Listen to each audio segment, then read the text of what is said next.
All right, today we're diving into a piece of law that you've probably never heard of, but it is incredibly powerful. It's called 18 U.S.C. Section 1751, and it's basically the government's emergency plan for when the president's life is in danger. It's all about cutting through the chaos and making sure there is one, and only one, person in charge. I mean, really think about that for a second. Picture this scene, a major threat, sirens everywhere, Secret Service, local police, state troopers, maybe even other federal agencies all rushing in. In that chaos, who actually calls the shots? Who has the final word? Well, the answer is way more clear-cut than you might imagine. You see, when the president is at risk, the absolute last thing you want is confusion. There's no time for different agencies to argue about who's got jurisdiction, and that's exactly why this law exists, to create an instant, unbreakable chain of command. And here it is, 18 U.S.C. Section 1751. This is the law that settles the argument before it even starts. It sets up what's called federal investigative supremacy.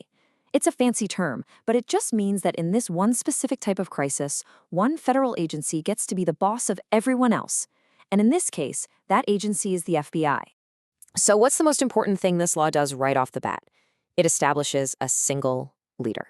No confusion, no arguments, just one agency that takes control of the entire investigation from the word go. The whole thing hinges on this legal concept called primary jurisdiction. Now, don't get bogged down in the legalese. All this really means is you are in charge, period. It's not about cooperation or sharing power. It's about centralizing everything so that in a high-stakes investigation, nothing gets missed. And this slide really gets to the core of it. The law is crystal clear. It gives the FBI primary jurisdiction over threats to the president, the vice president, and a few others in the line of succession. This means, by law, they are the designated lead investigators. Okay, but being in charge is one thing. You still need the people and the gear to handle a massive crisis. Well, this law thought of that too. It doesn't just name a leader. It gives that leader the power to assemble a team from, well, literally any government agency in the country. So the FBI can call on any law enforcement agency, which makes sense. But the real shocker here is that last bullet point, the U.S. military. Now that is a huge deal. It's a major break from how things usually work, and it's what gives this law its incredible power. So how is that even possible? Bringing the military into a domestic investigation is almost always a legal non-starter in the United States. It's possible because of a very specific, very powerful phrase written right into the law. Think of it as a legal override switch. And this is it. These are the magic words, notwithstanding any statute to the contrary. Now, I know it sounds like dry legal jargon, but those words are a legal superpower.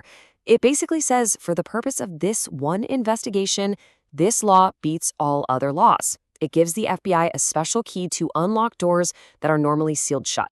Here is the absolute best example of what that means. The Posse Comitatus Act is a cornerstone of American law. Its whole job is to prevent the U.S. military from acting as a domestic police force. But that notwithstanding clause in Section 1751, it just carves out a very specific exception. It lets the FBI sidestep that huge legal barrier and ask the military for help. Okay, so this is a massive amount of power we're talking about. And you might be thinking, whoa, that's a bit much. But it's not a total blank check. The law is very careful to draw a line in the sand to prevent things from going too far. And this distinction is absolutely crucial. The military can provide investigative assistance. That means things like intelligence, equipment, logistical support, but they can't act like a police force. They are not allowed to make arrests. This is a super important safeguard that keeps that line between military authority and civilian law, even in a crisis. So let's try to pull all this together. It helps to think of this law not just as another rule on the books, but as a very special tool designed for a very specific kind of emergency. This is the perfect way to look at it. Most laws hit a locked door when they bump up against something like Posse Comitatus. But Section 1751, that notwithstanding clause, acts like a legal master key. It unlocks that specific door just for the FBI and only for this one job, protecting the president. So, what does this master key ultimately get you? It gets you a clear leader, no questions asked. It gives that leader access to every possible government resource. And it guarantees a fast, coordinated response to protect the nation's leader without a moment's hesitation.